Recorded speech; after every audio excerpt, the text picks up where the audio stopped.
کہ اگلا قدم ان کے لیے بہت اہم تھا۔ رات گہری ہو چکی تھی۔ ترنم ہاؤس پر غیر معمولی خاموشی طاری تھی۔ ڈائننگ ٹیبل پر رکھی مدھم روشنی کے نیچے فجر بیٹھی تھی۔ وہ سادہ سوٹ میں تھی، سردی سے بچنے کے لیے شال کو اپنے گرد لپیٹا ہوا تھا، مگر آنکھوں کے پپوٹے سوجے ہوئے تھے۔ وہ ایک بے جان مجسمہ بنی بیٹھی تھی۔ فجی باجی، کھانا لاؤں آپ کے لیے؟ اب تو کھانا کھا لیں۔ بانو کی پریشان سی آواز سنائی دی۔ وہ بار بار پوچھ رہی تھی، لیکن فجر کا جواب ہمیشہ ایک ہی ہوتا، نہیں بانو، مجھے بھوک نہیں ہے، پلیز تم سو جاؤ، کافی رات ہو گئی ہے۔ اس بار بانو اس کی ہدایت پر سر جھکا کر اپنے کمرے میں چلی گئی۔ ایک لمحے کے لیے فضا میں سناٹا چھا گیا، جسے توڑتا ہوا ولی فون کال ختم کر کے اندر داخل ہوا۔ اس کے قدموں میں تھکن تھی، مگر اس کی نظریں فجر پر ٹھہری ہوئی تھیں۔ وہ آہستگی سے اس کے قریب آ کر بیٹھا۔ فجر ہاتھ میں چائے کا مگ پکڑے گہری سوچ میں تھی۔ وہ اس وقت خود سے لڑ رہی تھی، اپنے وجود کے بکھرتے ٹکڑوں کو سمیٹنے کی بے سود کوشش میں تھی۔ وہ جو کچھ ہوا تھا اسے سمجھنے اور قبول کرنے کی کوشش کر رہی تھی۔ ولی نے اس کے چہرے پر جھولتی لٹ کو پیچھے کیا اور نرم لہجے میں اس کی خاموشی کو توڑنے کی کوشش کی۔ کیا سوچ رہی ہو؟ فجر نے اپنی آنکھوں میں پھیلی ویرانی لیے ولی کی طرف دیکھا۔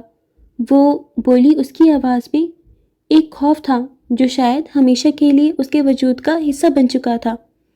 یہی کہ جب بگ بی کو پتہ چلے گا وہ مجھ سے مزید نفرت کریں گے، جب انہیں پتہ چلے گا کہ میں مینار اور فرقان گردیسی کی بیٹی ہوں۔ وہ تم سے نفرت نہیں کرتے فجر، ولی نے اس کی بات کاٹتے ہوئے مزید نرمی سے دلاسا دیا۔ فجر نے پھر سے چائے پر نظریں جما دیں۔ دل میں ایک عجیب سی امید جاگی جسے وہ خود سے دور دھکیلنے کی کوشش کر رہی تھی۔ وہ تم سے نفرت کرتے تو کبھی تمہارے گارجین نہ بنتے۔ وہ جو خود کو دکھاتے ہیں اس سے بالکل مختلف ہیں۔ ان کے دل میں تمہارے لیے ایک خاص جگہ ہے۔ وہ تم سے کبھی نفرت نہیں کر سکتے۔ فجر نے اس کی بات سنی اور پھر تھوک نکلتے ہوئے سر جھکا لیا۔ احساس جرم اسے اندر ہی اندر کھا رہا تھا، حالانکہ اس نے کوئی جرم نہیں کیا تھا۔ وہ کچھ دیر سوچتی رہی اور پھر اس کی آواز سنائی دی، اور جب بگ بی کو ان کے زندہ ہونے کا پتہ چلے گا تو؟ اس کی آنکھوں میں خوف کی پرچھائیاں ابھریں۔ یہ ان کا معاملہ ہے، وہ دیکھ لیں گے، تمہیں بس یقین رکھنا ہوگا۔ وہ اس کی یقین دلانے پر اسبات میں سر ہلاتے نظریں جھکا گئی۔ چند لمحے یوں ہی گزر گئے، پھر جیسے اسے کچھ یاد آیا۔ تم نے اتنا کچھ مجھ سے چھپایا، خود کو عقل کل سمجھتے ہو؟ اب وہ اسے کھپکی سے گھور رہی تھی۔ وہ اس کے جملوں پر ہنس دیا۔ یہ ایک بے ساختہ ہنسی تھی جس میں اس کی ساری محبت اور بے بسی چھپی نظر آئی۔ میں تم پر مر مٹا ہوں مسز، محبت میں عقل کا کیا کام؟ وہ اس کے جملے پر لب کاٹ کر رہ گئی، اسے دیکھتی رہی اور پھر گویا ہوئی۔ تم مجھ سے واقعی محبت کرتے ہو؟ تم سے صرف عشق کیا جا سکتا ہے، وہ بے ساختہ بولا، گہری نظریں اس کے چہرے پر جمائے جو ساکت بیٹھی تھی۔ تو پھر اتنا سب کیوں چھپایا؟ سینے میں ابھی تک جلن تھی۔ ولی نے اس کا ہاتھ تھام لیا۔ تمہیں کیا لگتا ہے؟ نرمی سے پوچھا۔ میں نے وہ سچائی محض تمہارے لیے چھپائی تھی۔ اس سچ میں میری ماں کی جھولتی لاش بھی تو چھپی تھی، اس سچ میں میری نینسی کی بے جان آنکھیں بھی تو تھیں۔ آئی ایم سوری، وہ بھرائی آواز میں بولی۔ اس نے ولی کے ہاتھ پر اپنا ہاتھ رکھا اور اپنے بکھرے ہوئے وجود کو سمیٹنے کی کوشش کی۔ وہ محبت کی اس پناہ گاہ میں سانس لینا چاہتی تھی جہاں اسے کوئی گنہگار نہ کہتا۔ میری بس میں ہوتا تو میں ماضی بدل دیتی۔ پھر ہم ساتھ کیسے ہوتے؟ اس کے بالوں کو سہلاتے نرمی سے پوچھا۔ کاش میں اس کہانی کا انجام بدل پاؤں۔ اب یہ کہانی صرف تمہاری نہیں ہے، یہ میری بھی کہانی ہے اور ہم اسے بدل دیں گے۔ دونوں نے ایک دوسرے کو دیکھا۔ ان آنکھوں کی خاموشی میں بھی ایک ہزار باتیں چھپی تھیں جو الفاظ کی محتاج نہیں تھیں۔ وہ دونوں ایک ساتھ تھے اور اس وقت یہی سب سے بڑی حقیقت تھی۔ ایک اور حقیقت تھی جس سے وہ ناواقف تھے۔ ڈائری کے وہ پنے صحیح سلامت ہوتے تو وہ جان جاتے کہ وہ بچپن سے ایک دوسرے سے بندھے تھے۔ افق اورنگزیب نے اپنے چند مہینے کے بیٹے کے لیے مینار مراج کی بیٹی کو مانگ لیا تھا جو ابھی پیدا بھی نہیں ہوئی تھی۔ ان کا ملنا طے تھا اور ایک دوسرے کو اپنا لینا مقدر۔ یہ دسمبر کی ایک یک بستہ رات تھی جب شہر کی فلک بوس عمارت کے شیشے پر بہار کی تیز ہوا شور مچا رہی تھی، مگر اندر پروڈکشن روم میں وقت ساکن ہو چکا تھا۔ کمرہ ایک مقدس عبادت گاہ کی طرح روشن اور خاموش تھا۔ چاروں طرف ہلکی سنہری روشنی پھیلی ہوئی تھی۔ دیواروں پر لگے لیمپ شیشے اور دھات سے ٹکرا کر عکس پیدا کر رہے تھے۔ چاروں طرف قیمتی پتھروں، دھات کے آویزوں اور ڈیزائن کے خاکوں سے بھری میزیں تھیں۔ خاموشی کے بیچ صرف اس کی سانسوں اور اوزاروں کی ہلکی کھنک سنائی دیتی تھی۔ رئیس لمبے سیاہ کوٹ میں ملبوس، بازو موڑ کر جھکا ہوا تھا۔ اس کے سامنے ایک چھوٹی سی میز پر جمی مخملی کپڑے کی شیٹ پر قیمتی ہیرے اور موتی بکھرے تھے، دنیا کے نایاب ترین جواہرات۔ ان کے عکس میں روشنی یوں جھلمل کر رہی تھی جیسے کوئی چھوٹا سا کہکشانی جھرمٹ بچھا دیا ہو۔ وہ ہنر اور صبر کے ساتھ ہر ہیرے کو چمٹی میں تھام کر باریکی سے دیکھتا، ایک پتھر کو چھوٹے آلے سے تراشتا، پھر آہستگی سے دوسرے کے ساتھ جوڑتا، دھات کو آگ پر نرم کرتا، پھر باریک قلم سے اس میں لکیر کھینچتا، ایسی لکیر جو عام نظروں کو بس خوبصورتی دکھتی، مگر دراصل ان میں صدیوں کا فن اور راز پوشیدہ تھا۔ اس فن پارے کو مکمل ہونے میں 57 دن لگے تھے۔ ہر دن ایک نئے امتحان کی طرح تھا، جس میں اس نے ہر ہیرے کو بڑی محنت سے تراشا اور پھر انہیں یوں جوڑا جیسے ستارے ایک دوسرے کی کشش سے جڑے ہوں۔ اب وہ آخری رات تھی اور رئیس کے سامنے اس کے فن کا نچوڑ رکھا تھا۔ ایک ننھا سا لاکٹ، بالکل ویسا ہی جیسا کہ پرانی داستانوں میں بیان کیا جاتا تھا۔ اس کی شکل سادہ تھی، ایک بیسویں کھول جو باہر سے ایک خوبصورت سیاہ اور گہرے رنگ کے ہیرے سے بنا ہوا تھا۔ اس کی سطح پر باریک مدھم سے نقش و نگار تھے جو اسے ایک پراسرار اور قدیم شکل دے رہے تھے۔ پھر اس نے آہستگی سے اس لاکٹ کے کھول کو کھولا اور اندر کی دنیا اس کے سامنے آ گئی۔ کھول کے اندر سیاہ ہیروں سے بنی ہوئی ایک مکڑی تھی، گویا کسی تاریک سمندر کی تہہ میں جمی ہوئی لگتی تھی۔ اس کی باریک ٹانگیں ایسی تراشی گئی تھیں کہ جیسے ہوا میں تیر رہی ہو۔ مکڑی کا درمیانی حصہ ایک بڑا سرخ ہیرا تھا جو لاکٹ کی گہرائی میں یوں دہک رہا تھا جیسے کوئی دبی ہوئی آگ۔ اس کی چمک نے اندر کی فضا کو ایک غیر معمولی سرخی بخشی ہوئی تھی۔ یہ راکٹ محض ایک زیور نہیں تھا، بلکہ ایک راز تھا جو اپنے اندر ایک خوفناک خوبصورتی کو چھپائے ہوئے تھا۔ اس کی قیمت کا اندازہ لگانا ناممکن تھا، مگر مراد کہتا تھا کہ یہ تخلیق 157 کروڑ کی تھی، اتنی کہ کئی سلطنتیں ڈوب جائیں اور پھر بھی اس کی چمک باقی رہے۔ جب راکٹ مکمل ہو گیا تو اس کی آنکھوں میں تھکن اور سکون دونوں نمایاں تھے۔ 57 دنوں کی مسلسل محنت، ان کے اندرونی وسوسے، اس کی یکسوئی، سب کا حاصل اس لاکٹ کی صورت میں تھا۔ یہ لاکٹ نہیں تھا بلکہ ایک جال تھا جسے وہ دنیا اور شاید خود اپنے لیے بن چکا تھا۔ لکڑی کی میز پر رکھے مگ میں کافی کب کی ٹھنڈی ہو چکی تھی۔ اس کی سطح پر پتلا سا دھندلا پردہ جم گیا تھا، جیسے وقت خود بھی تھک کر تھم گیا ہو۔ فلک اپنی مخصوص نیلی چادر میں لپٹی کرسی پر جھکی بیٹھی تھی۔ اس کے سامنے کھلی اسکرین پر لفظوں کی لڑی بن رہی تھی۔ کی بورڈ پر پھسلتی انگلیاں بار بار رکتیں، پھر چلنے لگتیں، جیسے اس کے دل کی دھڑکنیں اسکرین پر بہہ رہی ہوں۔ جب محبت ٹھکرا دے تو اس سے کیسے باہر نکلا جائے؟ جب محبت ٹھکرا دے تو انسان کا دل پہلے اپنی ہی دھڑکنوں کو دشمن سا لگنے لگتا ہے۔ وہ لمحے جو کبھی روشنی کے چراغ تھے اب اندھیروں کے کھنجر بن جاتے ہیں۔ مگر زندگی کا کمال یہی ہے کہ وہ ٹوٹی ہوئی اینٹوں سے بھی ایک نیا آشیانہ بنا لیتی ہے۔ محبت کے انکار کے بعد انسان اگر اپنے زخموں کو عزت دے، اپنی تنہائی کو گلے لگائے اور اپنی ذات سے دوستی کر لے تو دھیرے دھیرے وہی زخم زندگی کی سب سے بڑی طاقت میں بدل جاتے ہیں۔ محبت کا ٹھکرایا جانا کبھی اختتام نہیں ہوتا، یہ اکثر نئے آغاز کا پہلا دروازہ ہوتا ہے۔ بس ہمت چاہیے اور یقین کہ دل کی راکھ سے بھی دوبارہ چراغ جل سکتے ہیں۔ اس کی انگلیاں تیزی سے پھسل رہی تھیں۔ محبت جب آپ کو نہیں اپناتی تو وہ دشمن نہیں بنتی، وہ بس ایک پرچھائی بن جاتی ہے جو ساتھ ساتھ چلتی ہے لیکن ہاتھ نہیں تھامتی۔ ایسے میں نفرت پیدا نہیں ہوتی بس ایک تھکن، ایک بوجھ اترنے کی خواہش جاگتی ہے۔ محبت سے نکلنے کے لیے نفرت درکار نہیں، ہمت درکار ہوتی ہے۔ یہ جملے لکھتے ہوئے اس کی آنکھوں میں نمی تیرنے لگی۔ وہ جانتی تھی کہ یہ کتاب صرف قاری کے لیے نہیں، اس کے اپنے علاج کے لیے بھی تھی۔ اس کے پاس دن محدود تھے اور وہ ہر لفظ کو دوا کی طرح اپنے اندر اتار رہی تھی۔ کھڑکی کے باہر دسمبر کی رات کا چاند دھند میں لپٹا ہوا تھا۔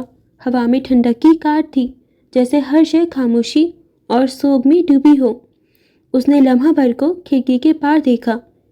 کتنی عجیب بات ہے کہ آسمان پر موجود روشنی بھی اپنی پوری طاقت کے باوجود زمین کے ہر کونے کو روشن نہیں کر پاتی۔ شاید محبت بھی ایسی ہی ہوتی ہے، چاہے جتنی بڑی ہو، کچھ جگہ ہمیشہ اندھیرے میں رہ جاتی ہیں۔ کھڑکی سے ہٹ کر اس کی نگاہ موبائل فون پر جا ٹکی۔ ایک لمحے کے لیے دل نے ضد کی کہ وہ فجر کو کال کرے۔ جانے کیوں آج دل چاہ رہا تھا کہ وہ اس سے بات کرے، اس کی آواز سنے، اس کی زندگی میں خود کو قریب محسوس کرے۔ مگر دل کی یہ خواہش اگلے ہی لمحے ایک یاد سے ٹکرا گئی۔ جب سے اسے معلوم ہوا تھا کہ رئیس فجر سے محبت کرتا ہے، اس نے فجر سے فاصلہ بڑھا لیا تھا۔ نہ وہ نفرت کرنا چاہتی تھی اور نہ حسد، وہ بس اپنے آپ کو وقت دینا چاہتی تھی۔ اسے لگتا تھا فجر کے قریب جانا اس کے اپنے زخم کو ہرا کر دے گا، اور وہ چاہتی تھی کہ یہ زخم اپنی رفتار سے مندمل ہو جائے۔ وہ یہ بھی جانتی تھی کہ فجر کا چہرہ مینار کا چہرہ نہ ہوتا تو وہ رئیس کی کمزوری کبھی نہ بنتی۔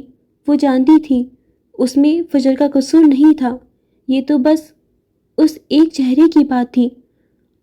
وہ چہرہ! اس نے موبائل اٹھا لیا۔ اسکرین جل اٹھی۔ چند لمحوں تک وہ نمبر دیکھتی رہی۔ انگلی بار بار کال کے بٹن پر جا رہی تھی، مگر دبا نہ سکی۔ دل کہہ رہا تھا کہ آج تنہائی بانٹ لی جائے، لیکن عقل کہہ رہی تھی کہ یہ کمزوری ہے۔ آخر کار اس نے موبائل میز پر رکھ دیا اور آنکھیں بند کر کے لمبی سانس لی۔ کمرے میں پھر خاموشی چھا گئی۔ صرف گھڑی کی ٹک ٹک باقی تھی۔ وہ نہیں جانتی تھی جو فجر پر گزر چکی تھی، کیونکہ ہر شخص اپنی اپنی تنہائی اپنے اپنے سائے سے لڑ رہا ہوتا ہے۔ کسی کے پاس وقت نہیں کہ وہ دوسرے کا بوجھ اٹھائے۔ شاید اسی کا نام زندگی ہے۔ وہ تھکی ہوئی مسکرائی، پھر دوبارہ سیدھی ہو بیٹھی اور زہر خوردہ پری کے مسودے پر اگلا جملہ لکھنے لگی۔ مینار فیشنز کی راہداری اس صبح ایک شاہی قلعے کی راہداری لگ رہی تھی۔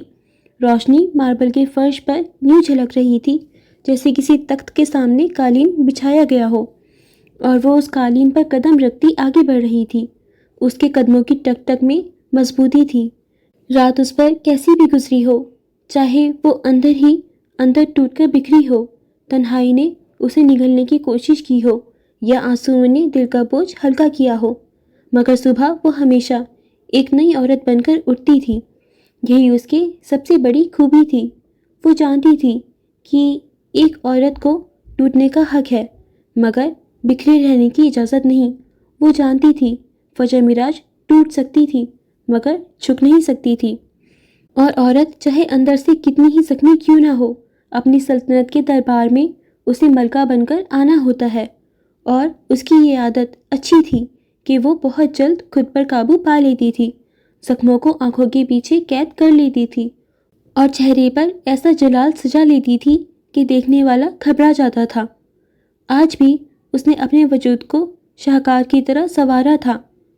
گہرا زمرد سبز سلک بلاؤز جس پر باریک سنہری دھاگے کی کڑھائی تھی، اس کے ساتھ سیاہ ہائی ویسٹ پینٹ اور آئینے کی طرح چمکتی کوٹ شوز، کانوں میں ننھے مگر نایاب ڈائمنڈ سٹڈز، کلائی پر ایک نفیس گھڑی اور بال نفیس جوڑے میں بندھے ہوئے۔ وہ اپنی مخصوص چال چلتی آگے بڑھ رہی تھی۔ ہوا اس کے وجود کے ساتھ جھکتی محسوس ہو رہی تھی۔ ابھی وہ اپنے آفس کے دروازے تک پہنچی بھی نہ تھی کہ اچانک موبائل بج اٹھا۔ اسکرین پر پرائیویٹ نمبر چمکا۔ ایک پل کے لیے اس کی آنکھوں میں خوف کی ایک جھلک ابھری، مگر فوراً ہی اس کے لبوں پر ایک زہر بھری مسکراہٹ سج گئی۔ وہ مسکراہٹ جو اس کی اصل پہچان تھی، کسی کے سامنے کمزور نہ پڑنے کی، ملکہ معلوم کی پہچان۔ فون کان سے لگایا، لب ہولے سے ہلے۔ Hello mother. دوسری جانب چند لمحے کی خاموشی تھی، گویا مینار اس لفظ کی توقع نہیں کر رہی تھی۔ میری مدر کہنے پر مت سمجھیے گا کہ میں آپ کو اپنی ماں سمجھ رہی ہوں، کیونکہ میری ماں ترنم عالمگیر ہے۔ دوسری جانب چند لمحے کی خاموشی چھائی رہی، پھر مخصوص آواز ابھری، تو پھر کیا سوچا تم نے بیبی گرل؟ فجر کی مسکراہٹ مزید گہری ہو گئی، لہجے میں آئینی اعتماد، لفظوں میں چٹان جیسی سختی عہد آئی۔ آپ میری ماں ہوتی تو شاید جان جاتی، میں اپنی کوئی چیز نہیں چھوڑتی۔ فون کی دوسری طرف جیسے ہوا کھنک گئی، مینار کی بھویں ضرور سکڑی، اسے نہ سننے کی عادت نہیں تھی۔ تم جانتی ہو تم کیا کہہ رہی ہو؟ آف کورس، اسی لیے کہہ رہی ہوں، مجھے ڈرانا بند کریں۔ یہ میرا گھر ہے، یہ میری سلطنت ہے، یہ ٹوٹے گا نہیں، کبھی نہیں۔ یہ سنتے ہی مینار کی ہنسی ابھری، وہ ہنسی جس میں تحقیر، طنز اور خطرہ تینوں تھے۔ اچھا، تو تمہیں اندازہ بھی نہیں اس کا انجام کیا ہو سکتا ہے۔ مجھے جاننے میں کوئی دلچسپی نہیں، آپ بس یہ جان لیں کہ میں کہیں نہیں جا رہی، نہ اس گھر سے، نہ اس کھیل سے۔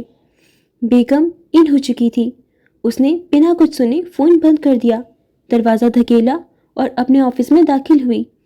ایک چہرے والی دو عورتیں آمنے سامنے آ چکی تھیں، ایک فجر معراج اور دوسری مینار معراج، وہ جو ایک دوسرے کا سایہ تھیں۔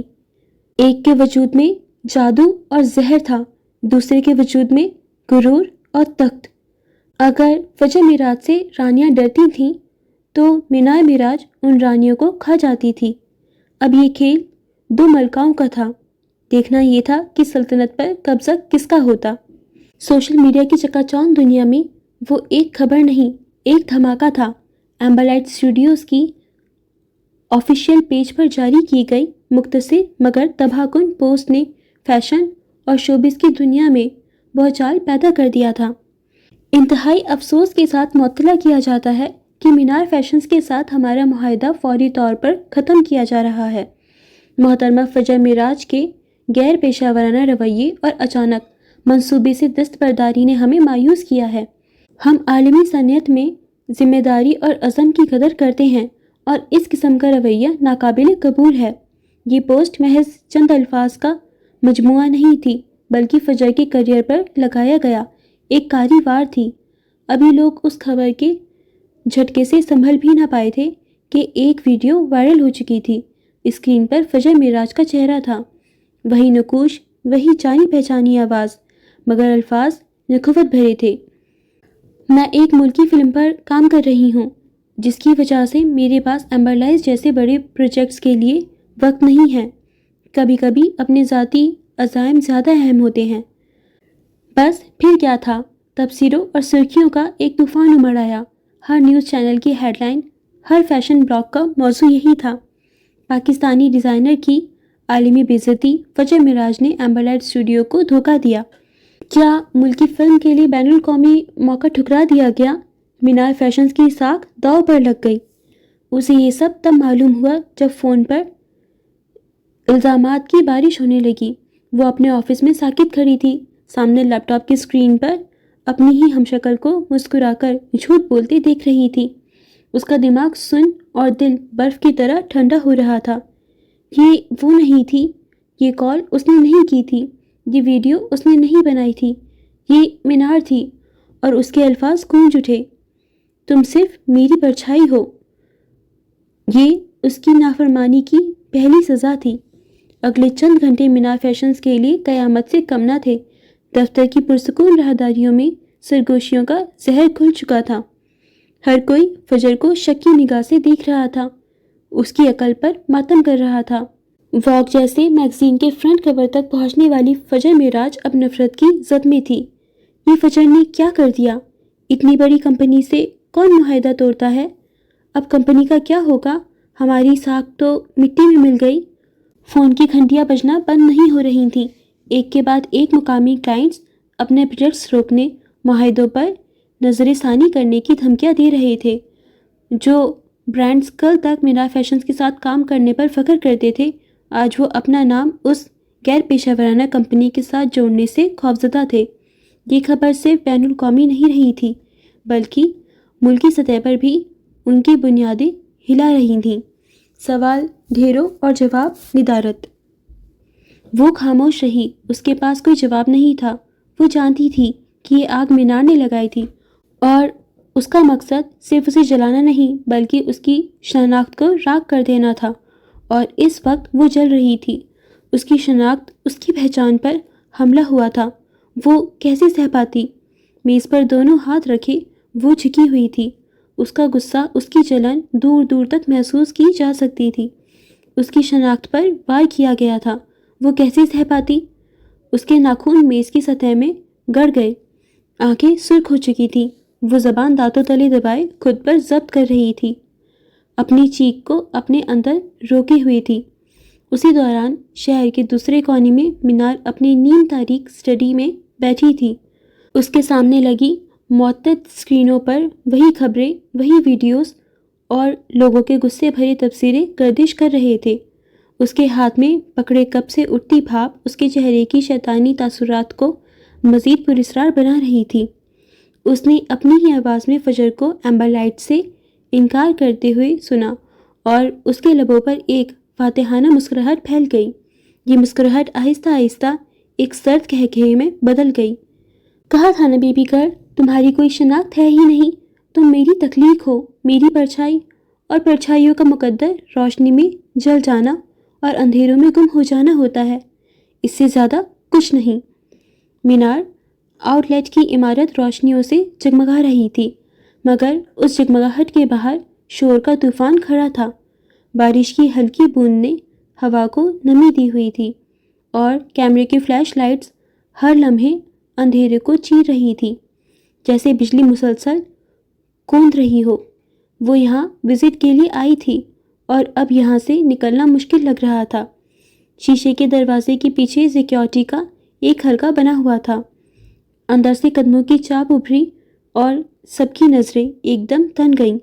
اگلے ہی لمحے دروازہ کھلا اور وہ منظر سامنے آیا جس کا انتظار تھا۔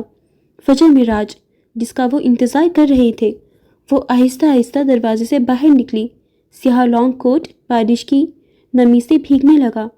اس کے کندھوں پر بالوں کی چند لٹیں گرتی ہوئی چمک رہی تھیں۔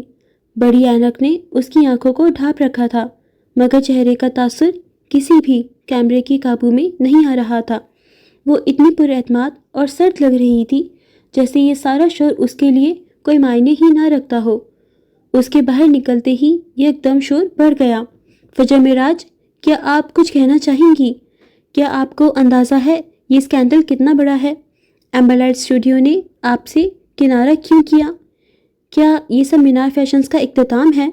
سوالات کی بارش میں ہر مائک اس کی طرف جھک رہا تھا۔ فلیش لائٹس مسلسل چمک رہی تھیں اور رپورٹرز ایک دوسرے کو دھکیلتے ہوئے آگے بڑھنے کی کوشش کر رہے تھے، مگر وہ ایک پتھر کی دیوار کی طرح چلتی رہی، نہ رکی، نہ پلٹی، نہ کوئی جواب دیا۔ اس کے عقب میں ولی چل رہا تھا، ایک ہاتھ ہلکا سا اٹھائے، دوسرا قریب آنے والوں کو روکتے ہوئے۔ اس کے چہرے پر سختی تھی اور آنکھوں میں تیکن۔ وہ آنکھیں آگے بڑھنے والوں کو خبردار کر رہی تھیں۔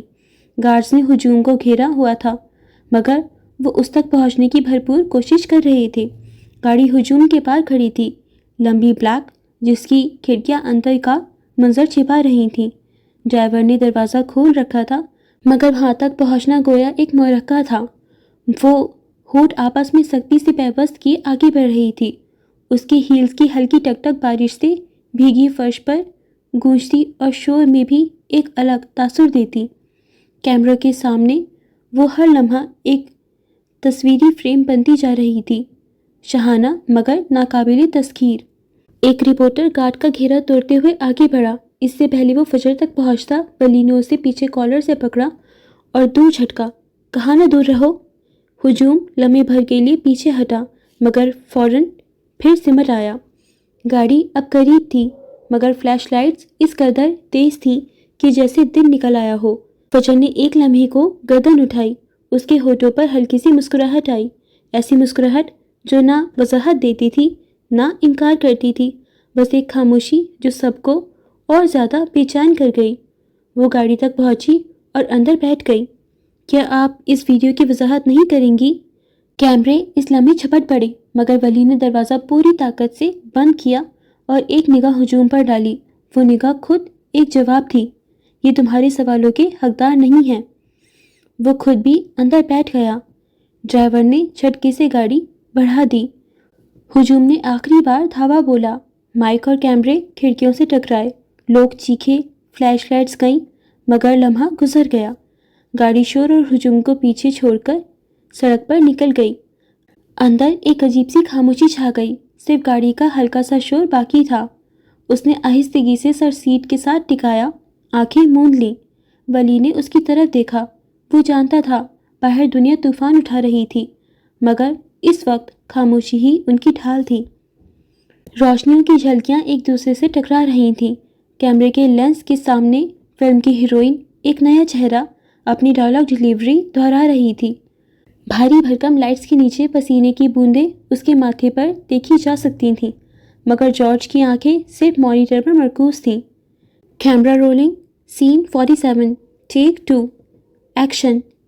اسٹنٹ ڈائریکٹر کی آواز گونجی۔ جارج کرسی پر بیٹھا اپنے ہیڈ فونز میں اداکاروں کی آواز سن رہا تھا۔ اس کی آنکھوں میں تیز چمک تھی، جیسے سب کچھ قابو میں ہو۔ سین ختم ہوا، اداکارہ نے مکالمہ ادا کیا، مگر آواز میں جھجک تھی۔ جارج نے فوراً مانیٹر سے نظریں ہٹائیں اور بلند آواز میں بولا، کٹ۔ پورے ہال میں ایک دم خاموشی چھا گئی۔ بوم مائک تھامے لڑکے نے ہاتھ ڈھیلے کر دیے۔ ایکسپوزر والے نے کیمرہ بند کیا۔ سب کی نظریں جارج پر ٹھہر گئیں۔ اور زیادہ جذبات چاہیے، یہ کردار کمزور نہیں ہے، اس کے اندر شدت ہے۔ وہ کرسی سے ٹکا اور اداکارہ کے قریب جا کر نرم مگر مضبوط لہجے میں بولا، پھر سے ریہرسل کرو، تم یہ کر سکتی ہو۔ اداکارہ نے سر ہلایا۔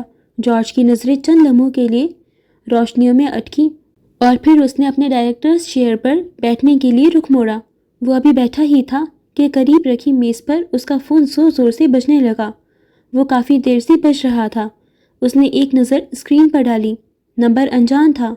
وہ ریکارڈنگ روکنا نہیں چاہتا تھا، مگر کال بار بار آ رہی تھی۔ آخر کار اس نے اسٹاف کو اشارہ کیا، 5 منٹ کا بریک۔ سیٹ پر ہلچل بڑھ گئی، کوئی پانی لا رہا تھا، کوئی اگلے سین کی تیاری کر رہا تھا، مگر جارج کے کانوں میں بس فون کی مسلسل بیل گونج رہی تھی۔ وہ فون اٹھا کر اسٹیج کے شور سے دور ایک کونے کی جانب نکل آیا۔ کال بند ہو چکی تھی۔ وہ بھی فون کرنے والے کے بارے میں سوچ ہی رہا تھا کہ اچانک اسکرین پر ایک نوٹیفیکیشن ابھرا۔ ایک ویڈیو موصول ہوئی تھی۔ اس نے کس قدر تیزی سے ویڈیو اوپن کی۔ جیسے ہی ویڈیو چلی، اس کے چہرے کا رنگ فک ہو گیا۔ وہ اپنی جگہ جم گیا۔ اسکرین پر وہ خود تھا، جارج جوزف، اور اس کے ساتھ باورچن صوفی کی بیٹی لیزا۔ یہ جوزف پیلس کے کچن کی فوٹیج تھی۔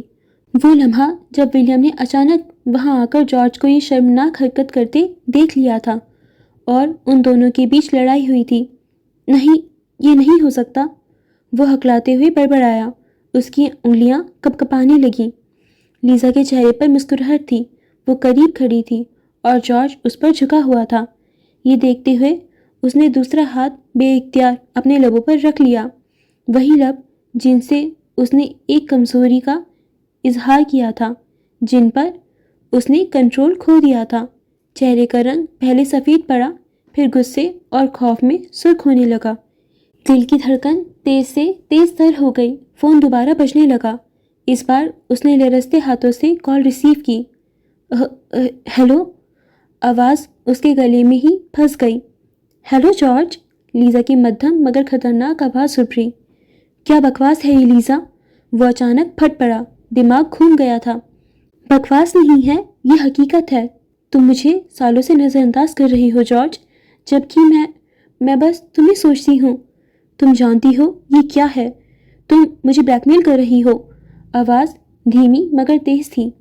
یہ صرف میرے لیے تھا، ایک یاد، پر تم مجھے پسند ہو جارج، اور میں اب اس پیلس میں صرف باورچن کی بیٹی بن کر نہیں رہ سکتی۔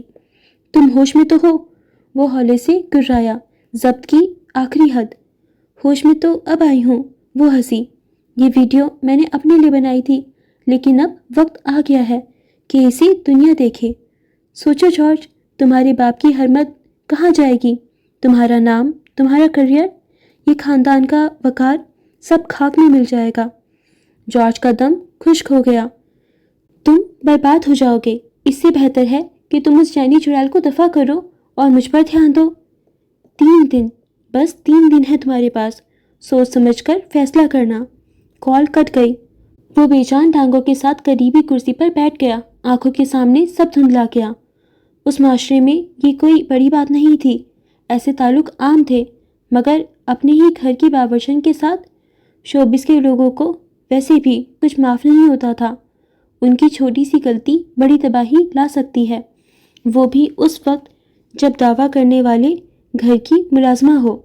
حالانکہ ان کا ایسا کوئی رشتہ نہیں تھا، نہ جارج کا اس سے ایسا کوئی جسمانی تعلق تھا، مگر یہ چھوٹی سی غلطی بے داغ کردار پر اگر داغ لگ جائے تو مٹانا مشکل ہو جاتا ہے۔ اف، یہ کیا کر دیا تھا اس نے؟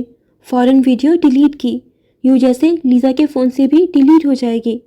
بے ساختہ پیشانی مسلی، غصے اور جذبات کے فیصلے کبھی کبھی منہ کے بل گراتے ہیں۔ ارد گرد شور بڑھ رہا تھا، اداکار ہنس رہے تھے، کوئی ڈائلاگز دہرا رہا تھا، کوئی روشنیوں کا زاویہ درست کر رہا تھا، مگر اس کی سماعت میں صرف سائیں تھی۔ اس نے پیشانی تھام لی، سر میں درد کی لہر اٹھ رہی تھی، حلق خشک تھا۔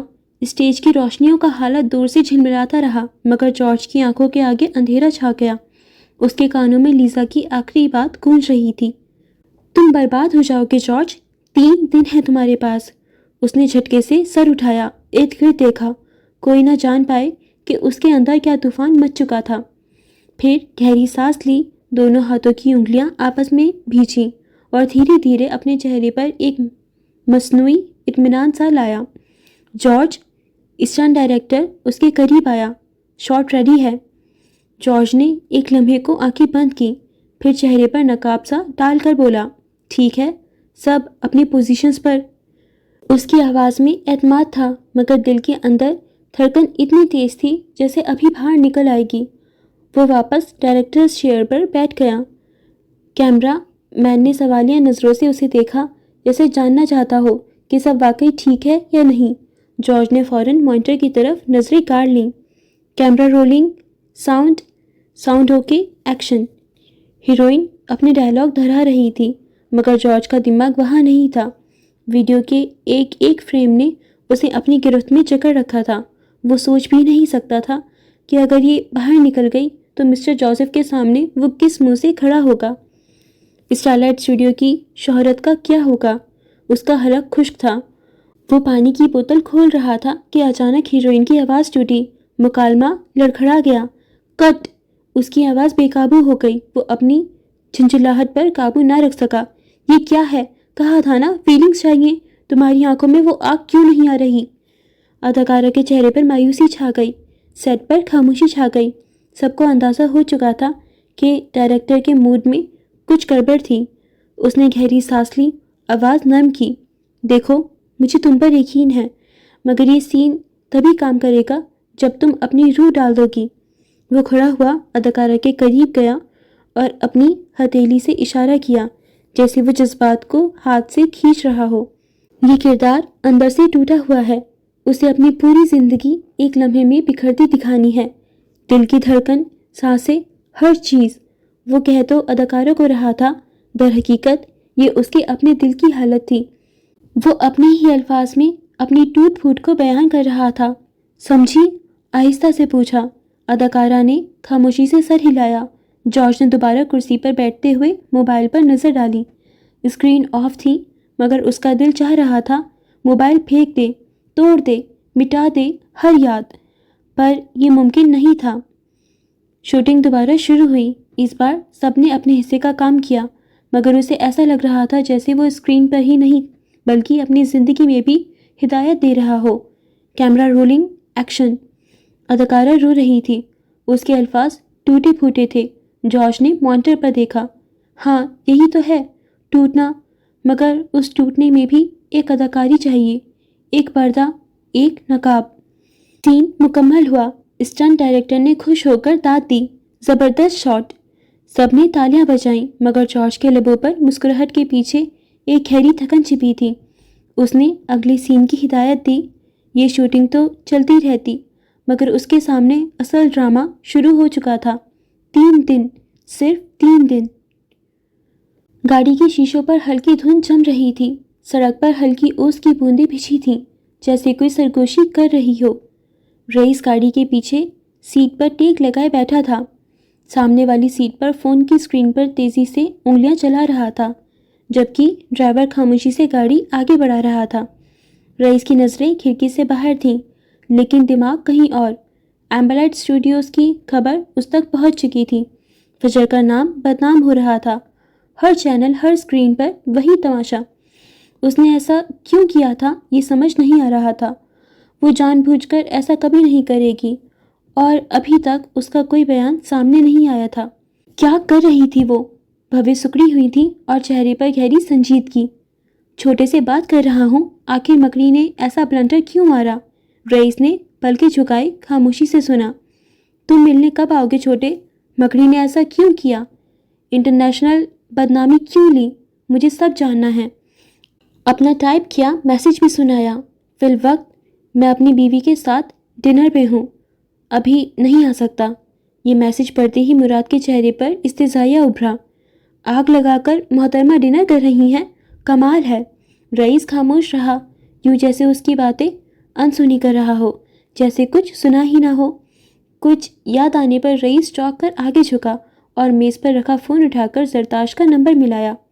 کئی بار بیل گئی مگر دوسری طرف سے کال نہیں اٹھائی گئی۔ پھر اس نے لینڈ لائن ملایا۔ 2 گھنٹیوں کے بعد فون اٹھایا گیا۔ ملازمہ کی مدھم آواز ابھری۔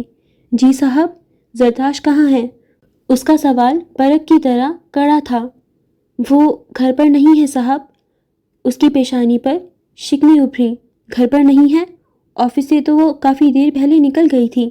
جی میں جانتی ہوں، بڑے صاحب کے لیے ڈاکٹر آنے والے ہیں، آپ فکر نہ کریں، ان کا چیک اپ میں خود دیکھ لوں گی۔ آج کل احمد اورنگزیب صاحب کا نرسنگ اسسٹنٹ چھٹی پر تھا اور آج ان کا ماہانہ معائنہ تھا۔ دھیان سے، اس نے تنبیہ کی۔ ٹھیک ہے صاحب، مگر وہ… ملازمہ کی اگلی بات نے جیسے زمین اس کے قدموں کے نیچے سے چھین لی۔ وہ فجر میڈم آئی ہیں، بڑے صاحب کے کمرے میں ہیں، انہوں نے مجھے اندر نہیں آنے دیا، تھوڑی عجیب لگ رہی ہیں اور آپ کا انتظار کر رہی ہیں۔ فجر گھر پہ؟ وہ الجھا۔ مراد نے چونک کر سر اٹھایا۔ جی صاحب، میڈم فجر ہی ہیں۔ ملازمہ گھبرائی ہوئی لگ رہی تھی۔ رئیس نے ایک لمحے کے لیے فون کان سے ہٹایا اور مراد کو اشارہ کیا۔ کیا ولی ان کے ساتھ ہے؟ اس نے فون دوبارہ کان سے لگایا۔ نہیں صاحب، وہ اکیلی ہیں۔ لیکن وہ دونوں تو ریسٹورنٹ… مراد نے الجھ کر کہا۔ ٹھیک ہے، رئیس نے اس بات میں سر ہلاتے فون بند کر دیا۔ کیا واقعی وہ دونوں ایک ساتھ ہیں؟ اس نے سنجیدگی سے مراد کو دیکھا۔ کیسی باتیں کر رہے ہو؟ وہ دونوں ابھی ریسٹورنٹ میں ہیں، یہ دیکھ لو لوکیشن۔ اس نے ریسٹورنٹ کی لوکیشن دکھائی مگر اس سے پہلے رئیس کچھ کہتا فون کی اسکرین پر ایک نوٹیفیکیشن ابھرا، ویڈیو کال کا نوٹیفیکیشن۔ اس نے جیسے ہی کال اٹینڈ کی، اسکرین پر ایک عورت ابھری، گھنگریالے بال، چہرے پر وہی پراسرار کشش، آنکھوں میں زہر اور طنز۔ اس کے پیچھے بستر پر اورنگزیب صاحب لیٹے تھے۔ ہیلو رئیس، وہ جو سمجھنے کی کوشش کر رہا تھا اس کے انداز اور لہجے پر ساکت ہوا۔ سوچا آج آفیشیلی ملاقات ہو ہی جائے، میں انتظار کر رہی ہوں، امید ہے تم جلدی آؤ گے۔ آپ کو کیا لگتا ہے احمد صاحب، آپ کا پوتا کتنی دیر میں پہنچ جائے گا؟ اس نے موبائل کا رخ ان کی جانب کیا جن کے چہرے پر دہشت کے سائے تھے۔ میں انتظار کر رہی ہوں، وہ رئیس کو دیکھتے ہوئے مسکرائی اور کال کاٹ دی۔ یہ کیا تھا؟ مراد الجھا، جبکہ رئیس کے ہاتھ سے فون لڑک کر نیچے گر گیا۔ رئیس کا دل زوردار دھڑکنوں میں بندھ گیا۔ یہ ناممکن ہے، وہ ہولے سے بڑبڑایا۔ یہ فجر ایک وقت میں 2 جگہ پر کیسے؟ مراد ششدر سا بولا، جبکہ رئیس کے لیے دنیا 360 درجے پر گھوم گئی۔ یہ فجر نہیں ہے، اس کی آواز دور سے آتی سنائی دے رہی تھی۔